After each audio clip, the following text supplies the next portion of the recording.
Welcome to True Crime to Sleep To. Tonight, we journey to the heart of art and intrigue, to a crime that didn't involve violence or a missing person, but rather the audacious disappearance of the most famous painting in the world.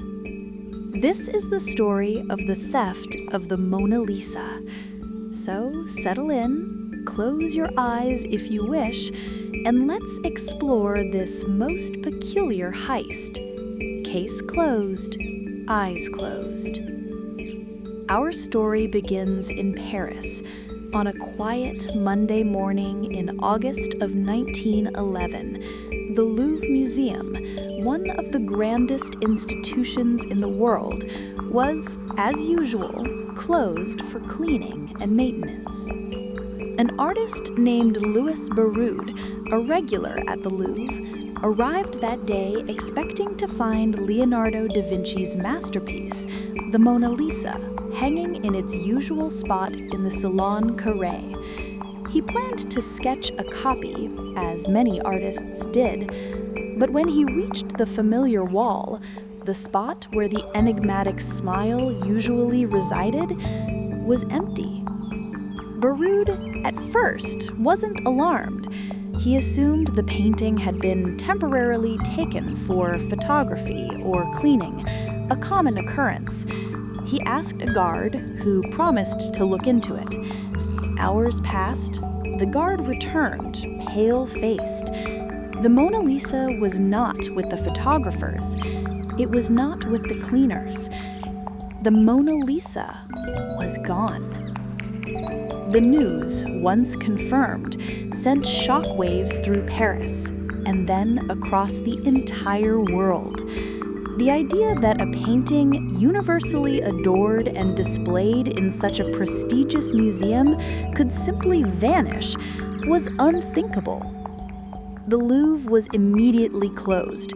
Detectives swarmed the building, searching every corner of its vast, echoing halls. What they found was almost laughably simple. In a back stairwell, they discovered the painting's empty frame and the protective glass case, discarded. The thief had simply lifted the painting off the wall, removed it from its frame, and walked out. The initial investigation was a mix of frantic energy and utter bewilderment. French borders were sealed, trains were searched, and ports were put on high alert. The police had little to go on. No witnesses, no forced entry, just a missing masterpiece. The public reaction was intense. People flocked to the Louvre, not to see art, but to stare at the empty spot where the Mona Lisa once hung, leaving flowers and notes of sympathy. The empty spot became an attraction in itself, a symbol of a crime that felt personal to the French nation. The theories flew thick and fast. Some suggested it was a wealthy American collector, eager to possess the painting for themselves. Others whispered of German agents attempting to humiliate France.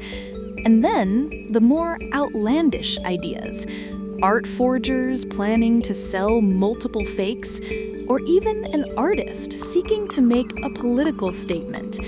The famous poet William Apollinaire was arrested and accused, and in a bizarre turn of events, he implicated his friend, a time unknown artist, Pablo Picasso. Both were eventually cleared, but the incident highlighted the desperation of the police. Months turned into a year, then 2 years. The Mona Lisa was presumed lost forever. The empty spot in the Louvre became a constant, aching reminder. But then, in November of 1913, a curious letter arrived at an art dealer's shop in Florence, Italy. The writer claimed to have the Mona Lisa and wished to return it to Italy, its rightful home. The art dealer, named Alfredo Geri, was skeptical but intrigued. He arranged a meeting, The man who arrived was Vincenzo Perugia, a small, unassuming Italian house painter who had once worked at the Louvre installing glass to protect many of the paintings, including the Mona Lisa. Perugia led the dealer and a museum director to his modest hotel room. There, hidden in a false bottom of a trunk, wrapped in a red cloth, was the painting, the real Mona Lisa.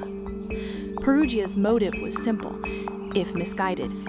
He believed the painting had been stolen from Italy by Napoleon and wanted to bring it home. He didn't see himself as a thief, but as a patriot. His method was equally simple. He had hidden in a closet in the Louvre on Monday morning, waited until the museum was empty, taken the painting, and simply walked out with it tucked under his smock, passing unnoticed by the few staff present. He had kept the painting hidden in his trunk for over 2 years, moving it from Paris to his tiny apartment in Florence. He claimed he'd been waiting for the right moment to return it to Italy. Perugia was arrested. The Mona Lisa was authenticated, and after a brief exhibition tour in Italy, where it was hailed as a national treasure, it was returned to its home in the Louvre in January 1914. The grand mystery of the missing masterpiece was solved, not by brilliant detective work, but by the thief himself, driven by a peculiar sense of national pride. The world sighed in relief. The Mona Lisa's enigmatic smile was once again back on its wall, having completed its own quiet journey. And though it had been absent for over 2 years, its fame had only grown. The theft had transformed it into a global icon, its story forever intertwined with its daring, yet surprisingly simple disappearance. The case of the stolen smile was closed, and now, it is time for your eyes to close as well. Thank you for listening to True Crime to Sleep To.